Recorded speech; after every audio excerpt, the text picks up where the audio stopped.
একটা রেসিপি বানাতে গিয়ে ভুল হয়ে যাবার বশে অন্য একটা রেসিপি বানিয়ে ফেললাম, কিন্তু খেতে দারুণ হয়েছিল। চলো আজকে সেই রেসিপিটাই তোমাদের সঙ্গে শেয়ার করি। তবে আমি নাম কিছু দিইনি, তোমরাই এটা দেখে নামটা দিও। এই যে মাঝখানের ডিমটা দেখছো ভাঙা, তার জন্যেই এই আশেপাশের ডিমগুলো আমি আধখানা করে কেটেছি।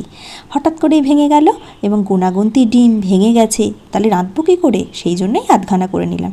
আর এই যে ব্যাটারটা দেখছো, এটাও কোইন্সিডেন্টলি একটু বেসন দিয়ে, নুন দিয়ে, একটু চালের গুঁড়ি দিয়ে পাতলা করে একটা ব্যাটার তৈরি করে আধখানা ডিমগুলোকে এই ব্যাটারে ডুবিয়ে সাদা তেলে একটু ভেজে নিচ্ছি।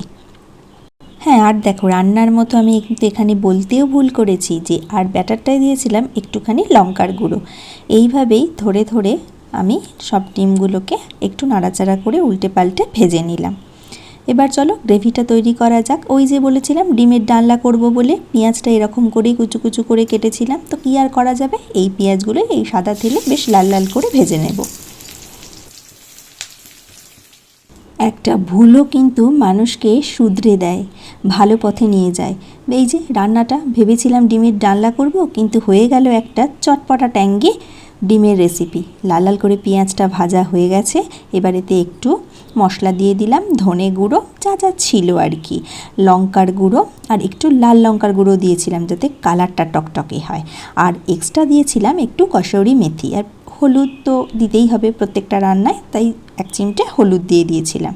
স্বাদ মতো নুন দেওয়া হয়েছে, আর দিয়েছিলাম একটু কসুরি মেথি। এবার ভালো করে নাড়াচাড়া করে গ্রেভিটা যখন একটু হয়ে আসবে একটু চিনি দিতে হবে। তবে হ্যাঁ, গ্রেভি করার আগে ওই যে আমি গোলার জলটা গুলেছিলাম সেই জলটা এতে একটু দিয়ে ভালো করে কষিয়ে নিলাম।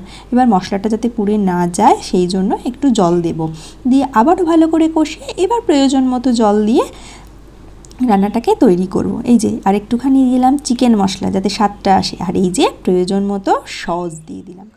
ঝালের জন্য কিন্তু আরও বেশ কিছুটা কাঁচা লঙ্কা আমি চিড়ে দিয়ে দিলাম। এবার ব্যাস ওই আধখানা ভাজা ডিমগুলো এই রকম গ্রেভির ভিতরে দিয়ে টকবক করে ফুটিয়ে নাড়াচাড়া করে নামিয়ে নিলেই রেডি। ব্যাস শুধু একতলা ভাত ছিল আর একটাই তরকারি। কিভাবে খেলাম আর কিভাবে খাওয়ালাম এটা না খেলে কিন্তু তোমরা বুঝতে পারবে না। খেতে অসাধারণ হয়েছিল। যারা একটু আমার মতো শুকনো শুকনো খেতে পছন্দ করো তাদের কিন্তু এটা জাস্ট ওয়াও লাগবে। চলো, আমার কথাই তো নয়, তোমরা একবার ট্রাই করে দেখো। আমি একটু লঙ্কাটা আরও একটু বেশি করে ডলে নিলাম, দিয়ে একতলা ভাত এই গ্রেভিটা দিয়ে মেখে আর ডিমটা দিয়ে আমি মুখে সঙ্গে সঙ্গে পুড়ে দেব। দেখো তো তোমাদের লোভ লাগছে কি না এই রেসিপিটাতে। তোমরা অবশ্যই কিন্তু একবার ট্রাই করে জানিও আমার মতো তোমাদেরও এটা ভালো লাগলো কি না।